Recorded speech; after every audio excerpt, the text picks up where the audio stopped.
I have a really big question to ask you guys. Who's excited for the snow tomorrow? Yeah, one person. I love that. I love that. You see, I feel like people like Pastor Brentley, Pastor Steve, myself, Pastor Greg, Jack here on the front row. Who else? And Pastor Mark over there in the back row over there. And can't forget Noah as well in the middle. See, we all decided to wear green because we were so pumped to see the grass as the snow melted away this little by little by little. But the reality is we are getting about 2 feet of snow in some cases. And so, yeah, but we're all New Englanders, right? That's the reality. The reality is that we're all New Englanders, and therefore we're used to this. We're supposed to be used to this. When was the last time it snowed like this? Was it like about 2015? Everyone talks about like a snowstorm, right? 2015.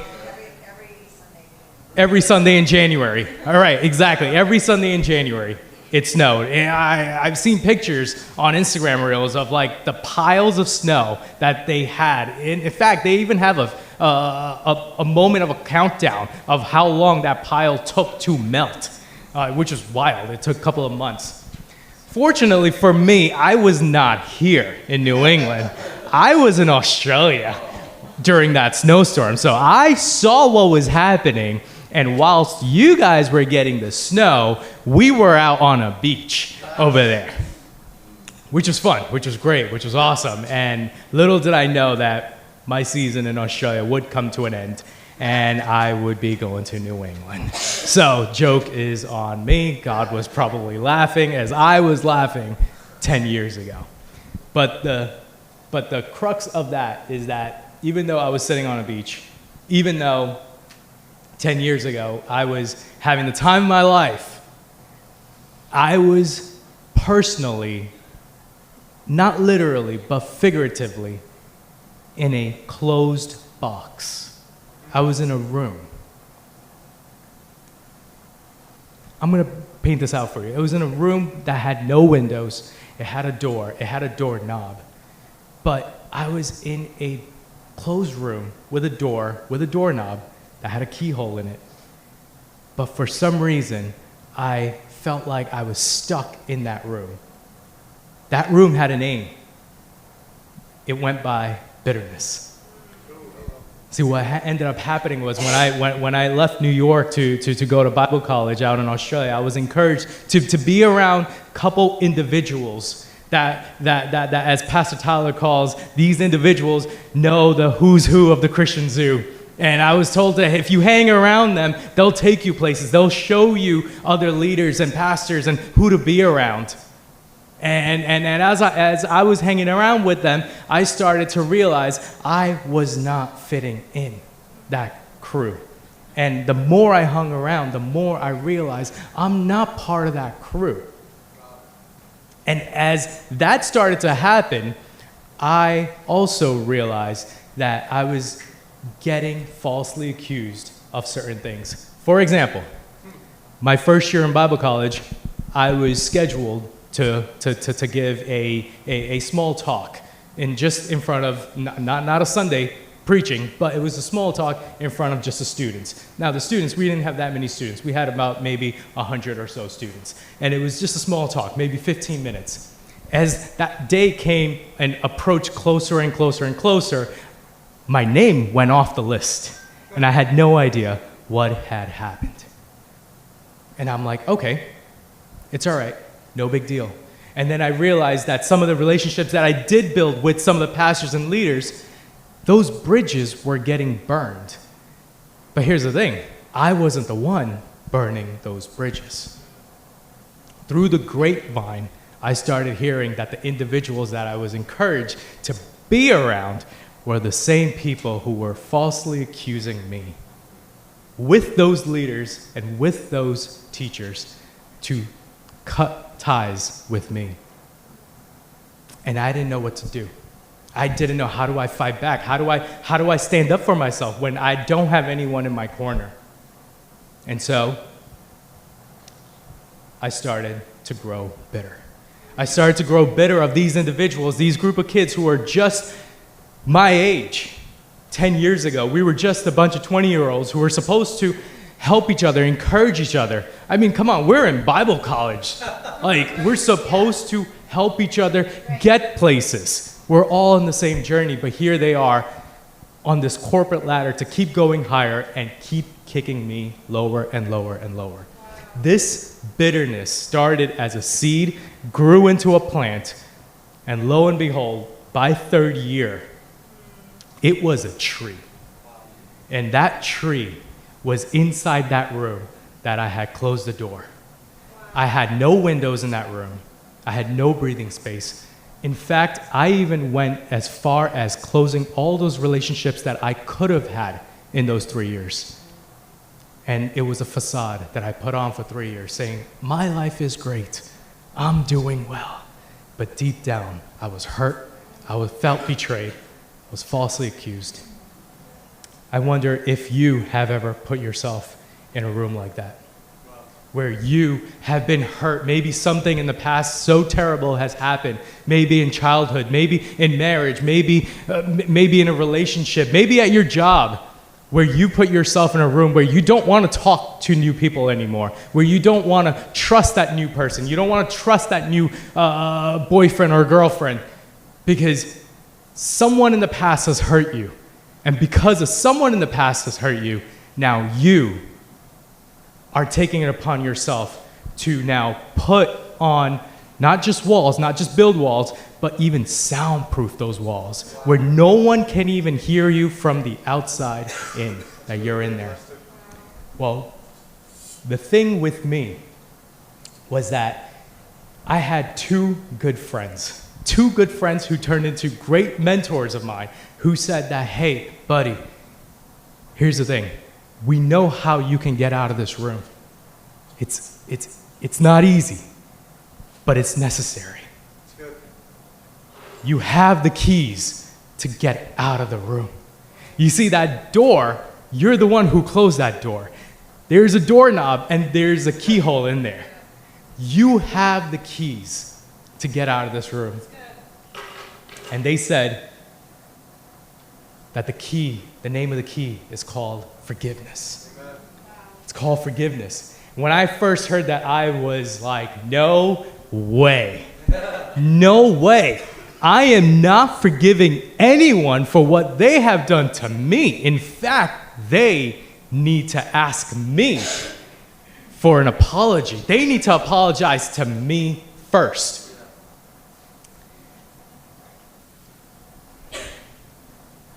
But the reality was, they were never going to apologize. Maybe you find yourself in that room today as I've been speaking. Maybe you know what that room feels like, and maybe you can recall that the person who hurt you has never apologized. Maybe that the person who hurt you never even realized that they hurt you. And here I am speaking about forgiveness, and you're probably thinking, how dare you, Lester, say that, hey, I need to forgive. I need to forgive that person. You have no idea what they have done to me. You have no idea what they did to my family. You have no idea I was on this career path of greatness, and because of what they did to me, I am now in my situation here. How can I forgive them? How can I forgive them? But I have good news, church. The good news is you are not alone. I've been there, and I may not have had the similar story that parallels it, but I've been in the position of forgiving someone. I've been in the position of not ever receiving the apology. And the great news is, this book right here has a lot of people who have also walked that walk. And so for today, for the 18 minutes that I have left, we're going to go through a lot of Bible. Who's ready for that? Covering from Genesis 37 all the way to Genesis 50. All right, we're going to read all of that. And I know Pastor Mark has a very big Bible in the back, so he is absolutely ready. Genesis 37, I'm going to summarize this for you, is the story of Joseph. It's the story arc of Joseph. I wanted the screens to have it for you. Basically, before we throw what happens to Joseph, we're going to do some class participation here. Who here has siblings? Who here has siblings? Raise your hand who have siblings. All right, a lot of you. I'm an only child, so I can't say that. Keep your hands raised if you are the oldest. If you're the oldest. Okay, keep your hands up if you're the oldest. If you're the second or middle or you're not the youngest, keep your hands raised. All right, awesome. I'm talking to a lot of you. All right, so this message is for you. Now, this is a story of Joseph, all right? I'm going to quickly summarize it in a couple of minutes. This is what happens. Imagine your youngest sibling. Imagine your youngest sibling during Thanksgiving dinner table. Comes up to you. Comes up to the table, sits down. We are all talking, and you know the rules, the silent rules about Thanksgiving. You know the things you're not supposed to talk about. Everyone knows about that. But here you are, the youngest sibling, comes up to the table, sits there, and says, hey guys, I just had a dream last night. And the dream was, you're all gonna serve me. You're all gonna serve me one day. And as a father, I'm not a father yet, but I will be. As a father, even Joseph's father was like, all right, cool. Let's not talk about that. Let's not go there yet. You know, let's not talk about that. Cool. That Thanksgiving's done. Your brothers, the eldest brothers, are probably like, what is wrong with this kid? I don't know, but you know, he's a dreamer, so let's just make sure he just keeps on dreaming. You know, cool. Second Thanksgiving comes. You probably, as an older brother or older sister, or the middle one, are probably like, hopefully, my youngest one doesn't do anything like that again. Second Thanksgiving comes, and here comes the youngest brother or the youngest sister of yours and says, hey, I had another dream. This dream, you're all gonna bow down and worship me one day. Everyone on this table is gonna bow down to worship me. Not just worship, but you're gonna bow down. At this point, the father, Jacob, was like, all right, you need to stop it with these dreams. You need to stop saying what is happening. You need to stop it. In fact, even though Jacob said that, his brothers were absolutely outraged because the first dream was, you're gonna serve me. Second dream now is, we're not gonna bow down to you. You're the youngest one. In this culture, that doesn't happen. Things get even worse. And I'll show you how they get worse. For the oldest brother, oldest sister, middle one, whoever you guys are, when it's your birthday, your parents take you out. They're like, hey, we're gonna go shopping, and we're gonna go to Marshall's. And it's awesome, there's nothing wrong with Marshall's. My parents love Marshall's. And they're like, you can have whatever you want. One piece of item from Marshall's. And you're like, all right, great, this is my only time. I'll choose that item. But when it's your youngest sibling and when it's time for their birthday, your parents take you to Newberry Street and you're saying, hey, you can go to North Face, Lululemon, you can go wherever you want. Wherever you want. Imagine what that does to you as the oldest brother or oldest sibling. Imagine what that does. That just makes you so boiling with blood because now here you are. Here's the youngest one. Why is the youngest one getting so much attention? Why is the youngest one getting so much attention? So quickly, we're going to see what happens to Joseph. First thing that happens to Joseph, he gets betrayed by his brothers. He was betrayed by his brothers. He was sold into slavery. And the story arc of Joseph is not just all downs. It's kind of like today's stock market.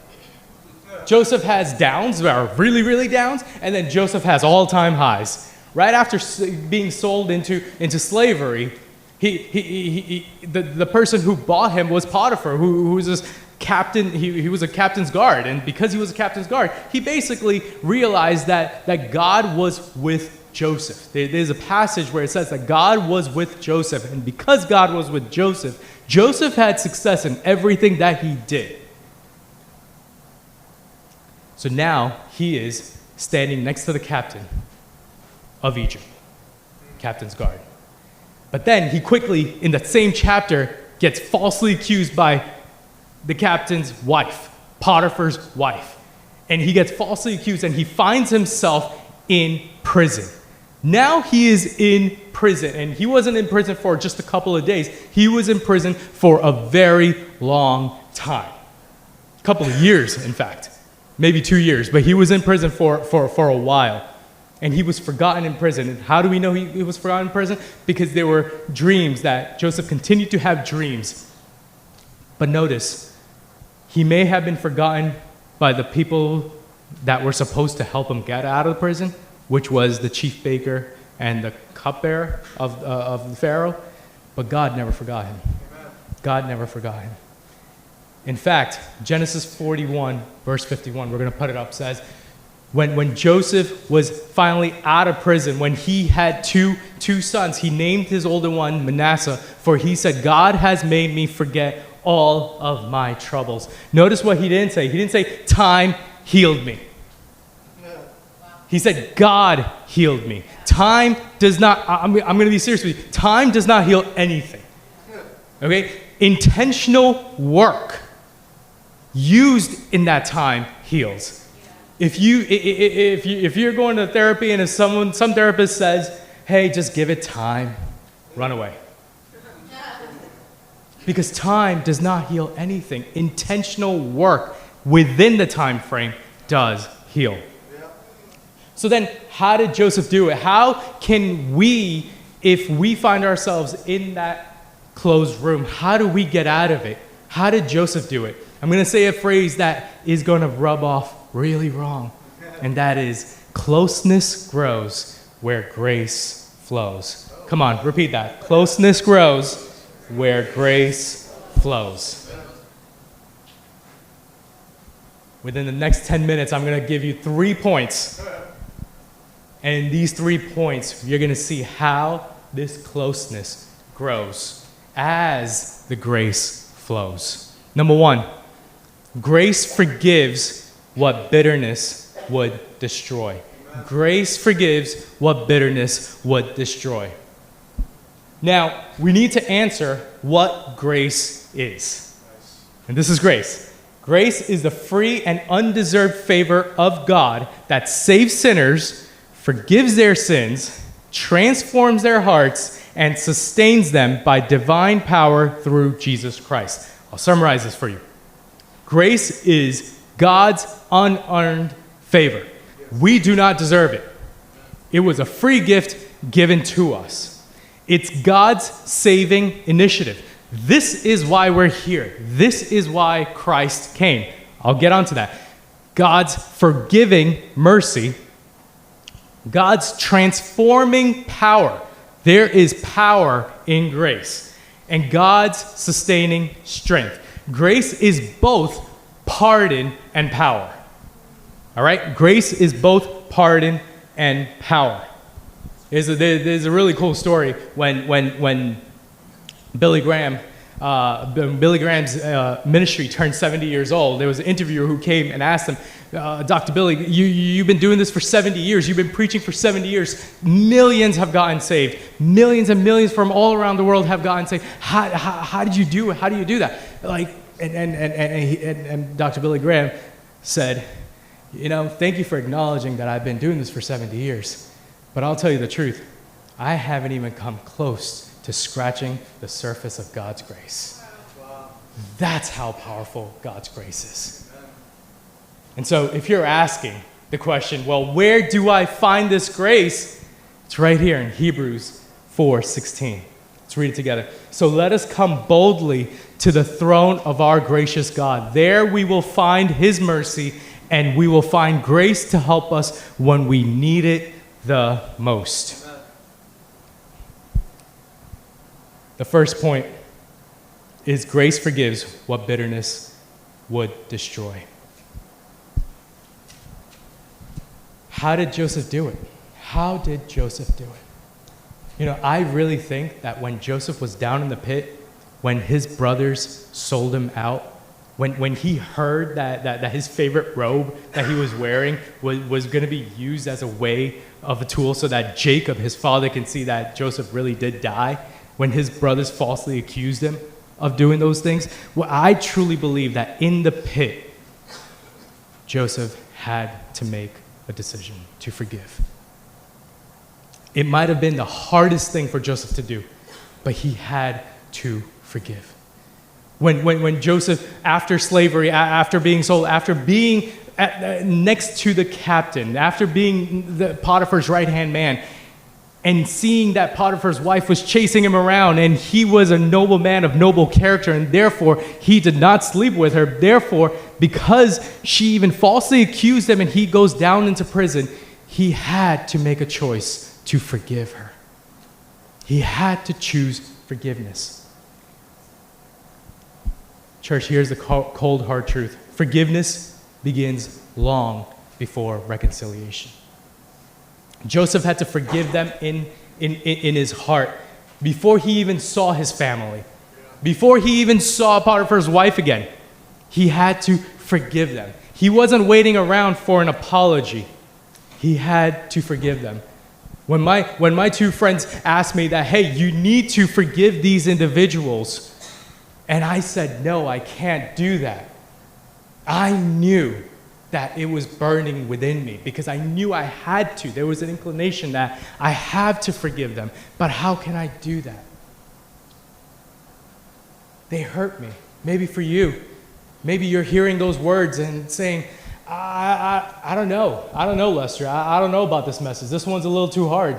The last three ones were great. This one's a little too hard to swallow.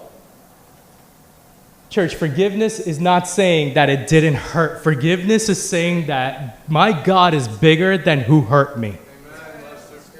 When you forgive, you release the right to revenge, because healed people don't need payback. I'm going to repeat that again. When you forgive, you release that right to revenge because you're healed now. You are on your way of healing. Healed people do not need payback. Okay? Romans 5:18, look what it says. But God showed his great love for us by sending Christ to die for us while we were still sinners. See, grace is not given after we improve. Grace is provided to us while we're still broken. Grace is still provided to us when we're still broken. And we'll see this on Luke 23, verse 34. Luke 23, verse 34. This is Jesus on the cross, moments before his death. Jesus on the cross. He says, Father, forgive them, for they do not know what they're doing. He is asking forgiveness for the Roman officers who were gambling for his clothes. He's basically asking forgiveness for the Pharisees who are ridiculing him and throwing things at him. And he is basically asking for forgiveness.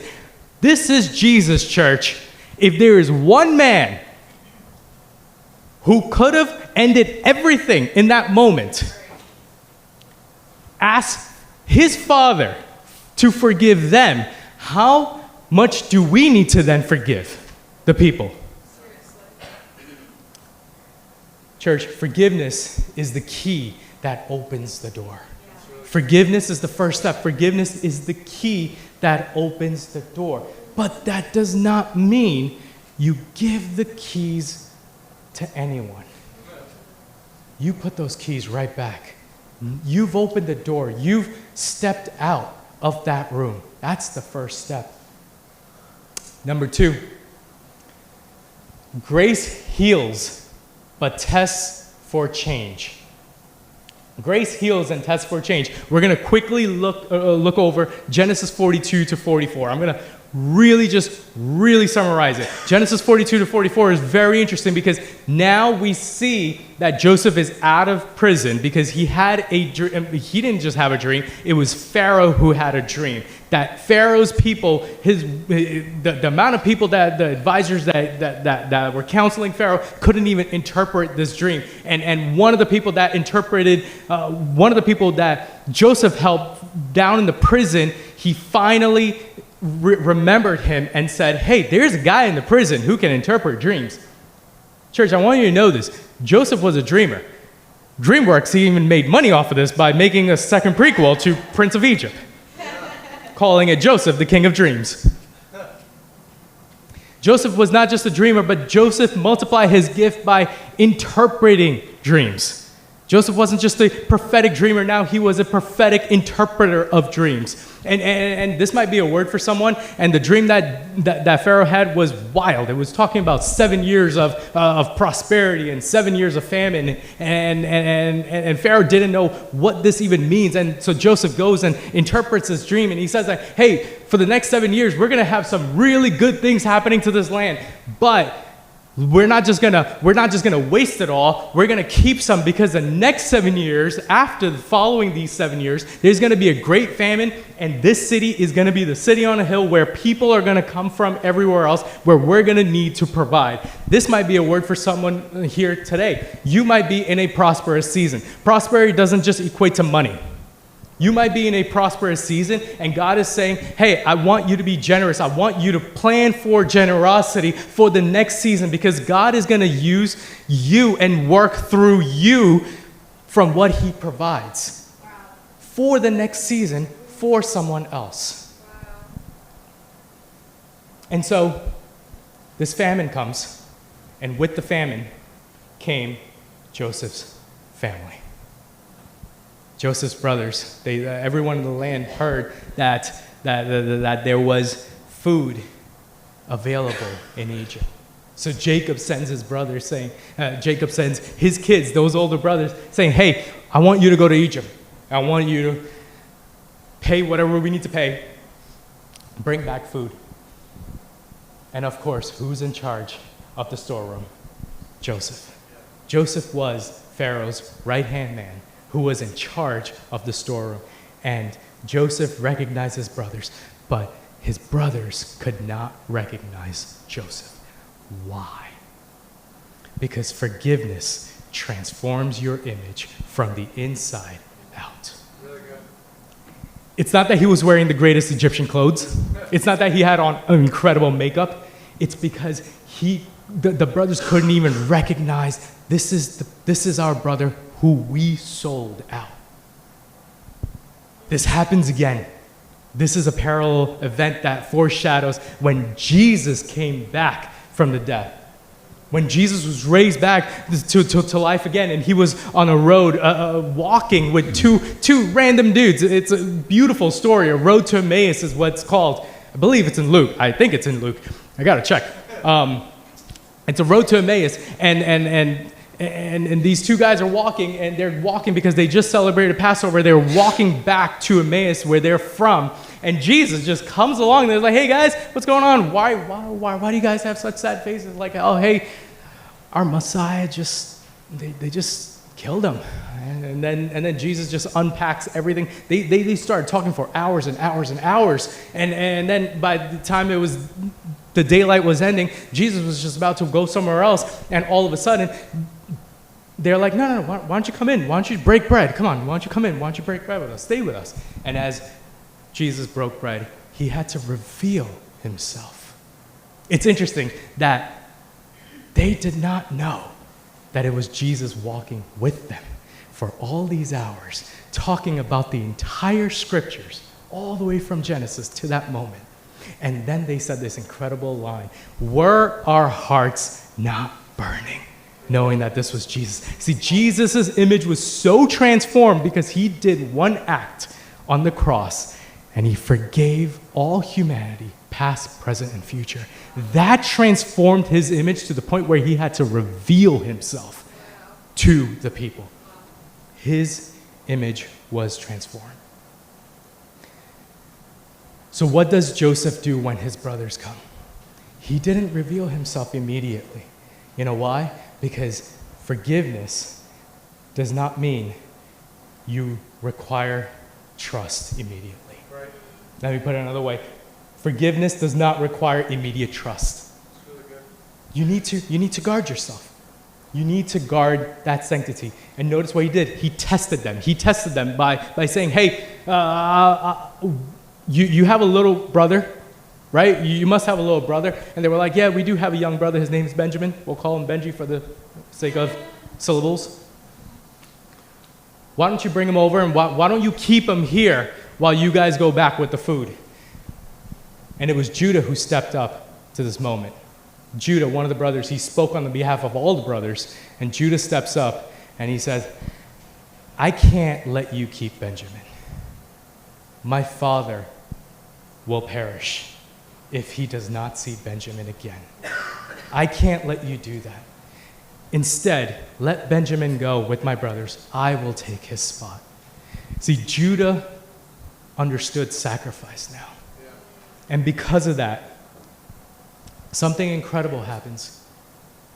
You see back and forth between Genesis 42 and 44, the amount of times Joseph had to go leave the room and cry because he was burning within himself, saying that, wow, my brothers are here. They're asking for help.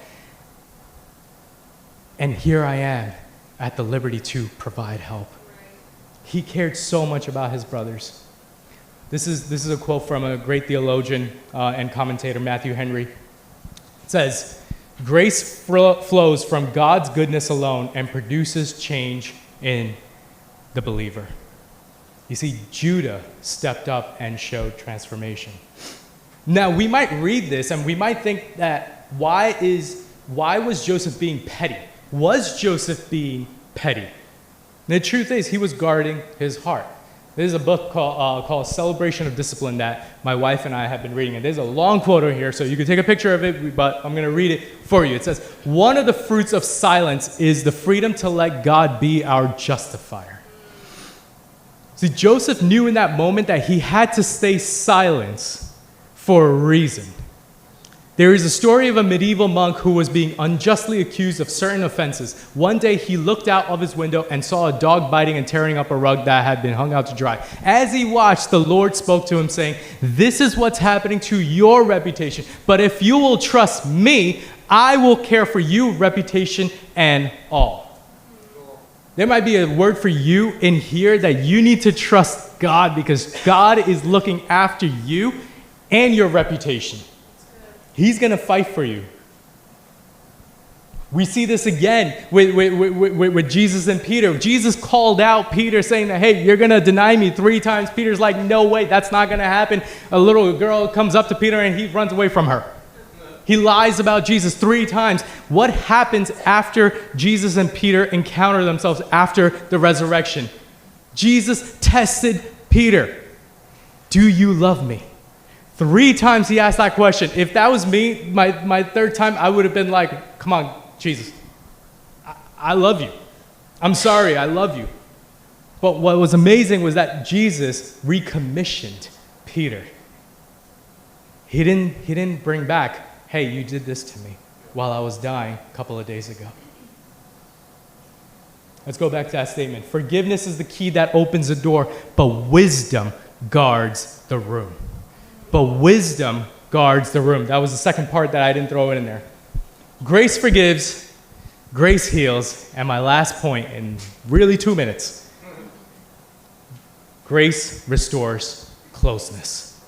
Grace restores closeness, but boundaries protect it. Yes, the B word, boundaries. We don't like that word, do we? Boundaries. Boundaries, boundaries, boundaries. We have an almost 2-year-old golden retriever named Simba. And we also have about half an acre of yard space in the back.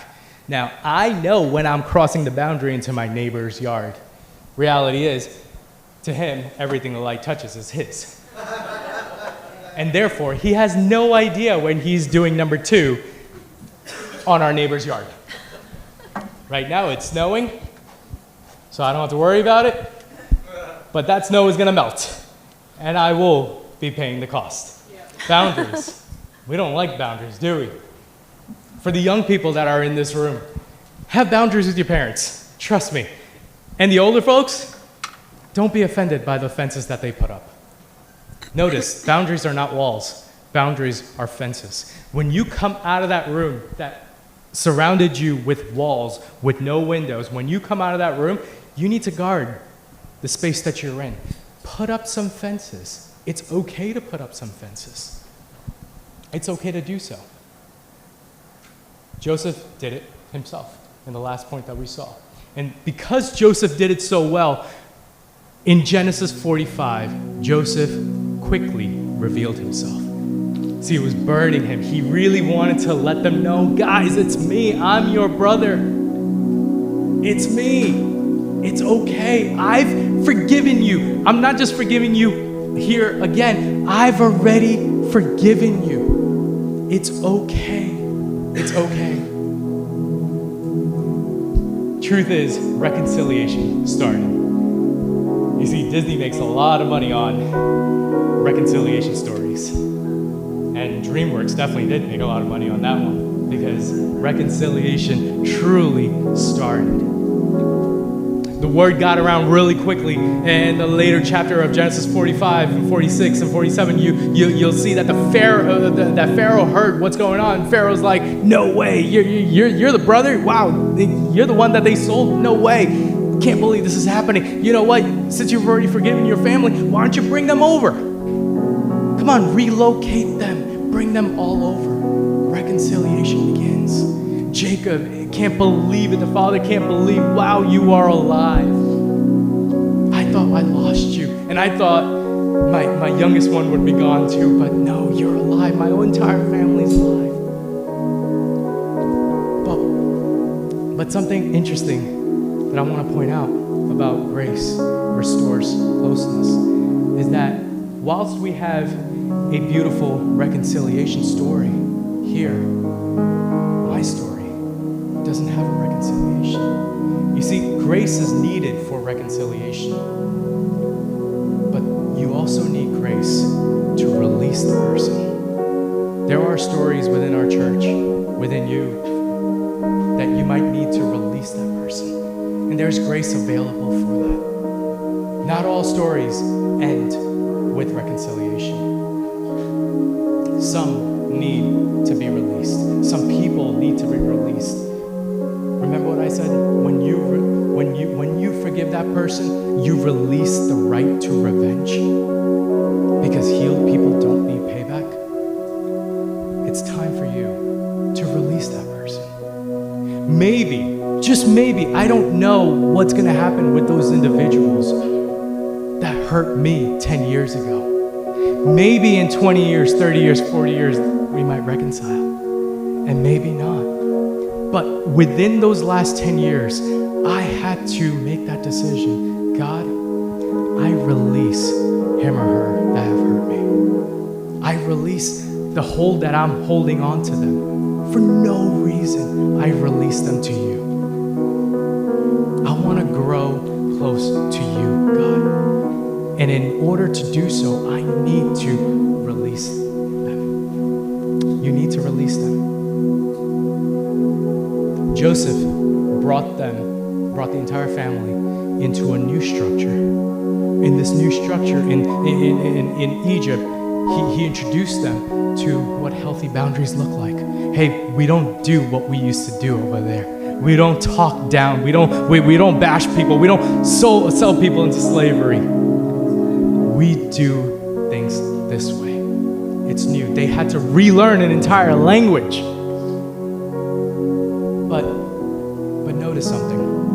Whilst Joseph did all of that, there was one thing that was consistent in his life. As he gained more and more and more power, he had to potentially forgive more and more and more people. That it just comes with the line of work. But notice, forgiveness was consistent all throughout his life. Joseph did not regress even once. Joseph did not regress even once. Grace forgives, grace heals, grace restores. That name, grace, also goes by Jesus. Jesus forgives, Jesus heals, and Jesus restores. And Jesus provides that grace to reconcile, and at times, Jesus provides that grace for you to be healthy by letting you know that, hey, it's okay to let go of that person. Maybe practically, you might need to unfollow them on social media. Maybe practically, you might need to click that, unfriend button on Facebook. And it's okay. It's okay. There's grace for that. Jesus forgives. Jesus heals. Jesus restores. Can we have every head bowed and every eye closed? Maybe that message really did hit you. Maybe that message was saying, "Wow, this is hard. This is difficult to do." Guys, time does not heal. It's intentional work within time. And the first step is forgiveness. Maybe you're on that journey to open that door. Maybe you're on that journey to use that key in this moment to say, you know what, I don't know what the other side of the door looks like, but I'm going to open that door. Great, keep going. I encourage you to use that key to get you out of that room. Maybe you're on that journey to now be stepping out of that door and now saying, I don't know what to do. I don't know how to build new relationships because for years I've been in this closed space. Keep going. Keep going. God is there with you. He is championing you. And if that's you, I just want to pray for you. Maybe you need to start using that key. If that's you, with no one looking around, if you need to forgive someone, and it's hard, trust me, it's hard. I know it, it's hard, but there's grace for that. If you need to forgive that someone or some family member or that old coworker or maybe that old boss or maybe something that happened when you were a child, forgiveness is necessary. It's the first step to freedom. If that's you, I want to pray for you. Just lift up your hand really quickly and just shoot it down. Thank you. There's so many of you. Thank you. And as I said, grace goes by the name of Jesus. You see, when Jesus died on the cross, it wasn't just a simple death. It was life-changing. It was life-changing not just for him, but it was life-changing for all of us, past, present, and future. When Jesus did that, he willingly went to the cross. At any given moment, he could have asked angels to come down from heaven and rescue him, to show the people there what they wanted to see. But no, Jesus put down his own will and he said, not my will, but Father, let your will be done. And Jesus fixed the problem for past, present, and future. In the gospel, before Jesus healed people, Jesus forgave them. Because Jesus has the power to forgive you. And Jesus, on that cross, forgave your sins.